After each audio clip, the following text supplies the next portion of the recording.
Senior सहाफ़ी और anchor person Hamid Mir ने इस थीसिस को मुस्तरद किया है कि 3 मार्च को सेनेट के इलेक्शन में सैयद यूसुफ रज़ा गिलानी को जितवाकर इमरान खान को झटका दिया गया और 12 मार्च को गिलानी को चेयरमैन सेनेट का इलेक्शन हरवाकर अपोजिशन को झटका दिया गया। अपने ताज़ा तरीन सियासी तजिए में हामिद मीर का कहना है कि 3 मार्च को सेनेट के इलेक्शन में हुकूमत और रियासत ने कप्तान के इम्पोर्टेड मुशीर खजाना डॉक्टर अब्दुल हफीज शेख को जितवाने के लिए एड़ी चोटी का जोर लगाया था।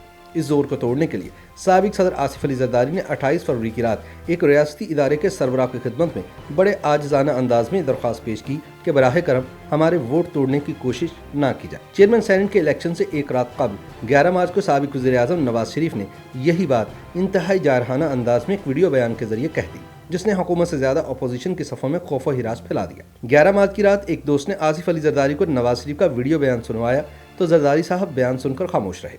दोस्त ने पूछा कि आपके पास तो ज्यादा सबूत मौजूद है, आप ऐसा बयान क्यों जारी नहीं करते? जरदारी साहब ने जवाब में कहा कि मेरा डोमिसाइल सिंध का है, मेरी कही हुई छोटी सी बात का रद्द अमल बहुत ज्यादा होगा। यूं अगले दिन 12 मार्च को यूसुफ रज़ा गिलानी सेनेट चेयरमैन का इलेक्शन हार गए। हामिद मीर का कहना है कि जरदारी साहब को थोड़ी ही देर में पता चल गया था कि झटका गैरों का नहीं बल्कि अपनों की गलती का नतीजा है। अपोजिशन के साथ सेनेटर्स को कुछ ज़रूरत से ज़्यादा समझदार दोस्तों ने गिलानी साहब के नाम के ऊपर मोहर लगाने का हुक्म दिया और उन्होंने हुक्म की तामील की, जिसे प्रिजाइडिंग अफसर सैयद मुजफ्फर हुसैन शाह ने अपनी मर्जी का रंग दिया और 7 वोट मुस्तरद कर दिए। अब मामला अदालत में है, देखिए क्या नतीजा निकलता है। लेकिन दुआ कीजिए कि चेयरमैन सेनेट के इलेक्शन से एक रात कबल पोलिंग बूथ के अंदर नस्ब होने वाले खुफिया कैमरों का मामला पार्लियामेंट के अंदर ही हल हो जाए। ये मामला हल ना हुआ तो बहुत से लोगों पर गंद उछलने वाला है। सादिक संजरानी के लिए सेनेट चलाना बहुत मुश्किल हो जाएगा क्योंकि वो अकलियत में है। याद रहे कि अपोजिशन ने सेनेट इलेक्शन से एक रात पहले ऐवान में खुफिया कैमरे नस्ब करवाने का इल्ज़ाम सादिक संजरानी और इनके बड़ों पर आयद कर रखा है। सेनेट इलेक्शन के नताइज के हवाले से हामिद मीर कहते हैं कि 12 मार्च को कोई जीत कर हार गया और कोई हार कर जीत गया। वो याद दिलाते हैं कि सदियों पहले 15 मार्च के रोज रोम में सेनेट के इजलास में जूलियस सीजर अपने सबसे वफादार साथी ब्रूटस के हाथों कत्ल हुआ था। हामिद मीर सवाल करते हैं कि कहीं हमने 12 मार्च को सेनेट चेयरमैन के इलेक्शन में जमहूरियत को तो कत्ल नहीं कर दिया। याद रहे कि जूलियस सीजर मुमलकत रोम का सबसे ताकतवर इंसान था, लेकिन उसे सेनेट के इजलास के दौरान उसके अपने ही दोस्त ब्रूटस ने साथी सेनेटर्स के साथ मिलकर कत्ल कर दिया। खून में लथपथ सीजर ने जब अपने दोस्त ब्रूटस को खुद पर वार करते हुए देखा तो उसकी जुबान से ये अल्फाज निकले, ब्रूटस क्या तुम भी? हामिद मीर कहते हैं कि कई बरस पहले मैंने जूलियस सीजर के अल्फाज शेक्सपियर के ड्रामे में पढ़े थे जिन्होंने ब्रूटस को बेवफाई की अलामत बना दिया।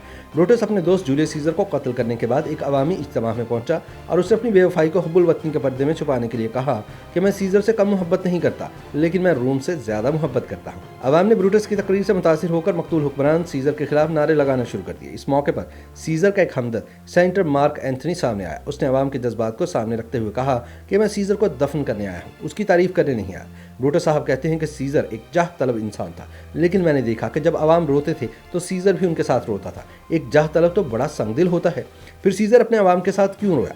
लेकिन ब्रूटस साहब सही कहते हैं क्योंकि वह काबिल इज्जत इंसान है। मार्क एंथनी ने एक बिखरे हुए मजमे को आहिस्ता आहिस्ता अपने अल्फाज के हिसार में लेकर ब्रूटस के लिए बार बार काबिल इज्जत का लफ्ज तंजिया अंदाज में इस्तेमाल किया और थोड़ी ही देर में अवाम असल बात समझ गए और वो ब्रूटस के खिलाफ नारे लगाना शुरू हो गए। हामिद मीर कहते हैं कि मुमलकत रूमा हज़रत ईसा अलैहिस्सलाम की पैदाइश से कब्ल कायम हुई और अल्लाह के आखिरी नबी हज़रत मोहम्मद मुस्तफ़ा सल्लल्लाहु अलैहि वसल्लम की विलादत बासादत से कब्ल जवाल पजीर हो गए। सेनेट के इजलास में सीजर के कत्ल का वाक़या 15 मार्च 44 कबल मसीह का है। सीजर के खिलाफ साजिश करने वाले सेनेटर्स की तादाद 60 थी और ब्रूटस समेत दीगर सेनेटर्स ने सीजर को 23 जख्म लगाए। लेकिन अगर मार्क एंथनी थोड़ी सी जुर्रत का मुजाहरा करते हुए जूलियस सीजर की लाश पर खड़े होकर सच ना बोलता तो आज ब्रूटस हीरो और सीजर विलन होता। हामिद मीर कहते हैं कि 12 मार्च को पाकिस्तान की सेनेट के चेयरमैन के इलेक्शन में डाले जाने वाले वोटों की गिनती के बाद जब ये ऐलान किया गया कि अक्सरियती इत्तेहाद के उम्मीदवार यूसुफ रज़ा गिलानी के 7 वोट मुस्तरद हो गए हैं और सादिक संजरानी 6 वोटों की अक्सरियत से जीत गए हैं,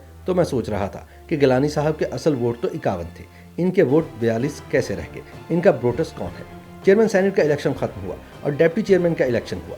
अब की दफ़ा अक्सरियती इत्तेहाद के उम्मीदवार मौलाना अब्दुल गफूर हैदरी के वोट 44 और इनके मद्दे मुकाबिल मिर्ज़ा मोहम्मद आफरीदी के वोट 54 निकले।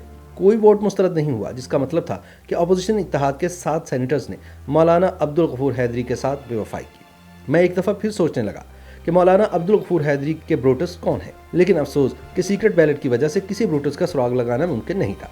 3 मार्च को इसी सीक्रेट बैलेट के जादू से यूसुफ रज़ा गिलानी जीत गए थे और अक्सरियती इत्तेहाद के उम्मीदवार डॉक्टर अब्दुल हफीज शेख हार गए थे। 3 مارچ کو یوسف رضا گیلانی کی فتح کو حق اور سچ کی فتح قرار دیا گیا اور 12 مارچ کو ان کی شکست دھاندلی کا نتیجہ قرار پائی۔ اپوزیشن نے گیلانی کے 7 ووٹ مسترد کرنے کا معاملہ عدالت میں لے جانے کا فیصلہ کیا ہے، کیونکہ ان 7 ووٹوں میں گیلانی کے نام کے اوپر مہر لگائی گئی تھی، خانے کے باہر مہر نہیں لگائی گئی تھی۔ اب دیکھنا یہ ہے کہ اس معاملے میں یوسف رضا گیلانی کو انصاف ملتا ہے یا نہیں۔ YouTube پر گوگلی نیوز دیکھنے کے لیے youtube.com کی سرچ بار میں googly news T V type کریں۔ گوگلی نیوز کے پیج پر سرخ رنگ کے سبسکرپشن والے بٹن پر کلک کرنا نہ بھولیے۔ YouTube پیج پر اپلوڈ ہونے والی ویڈیوز سے باخبر رہنے کے لیے بیل آئیکن پر کلک کیجیے۔ آپ کو ہر نئی ویڈیو کے بارے میں نوٹیفیکیشن موصول ہو جائے گا۔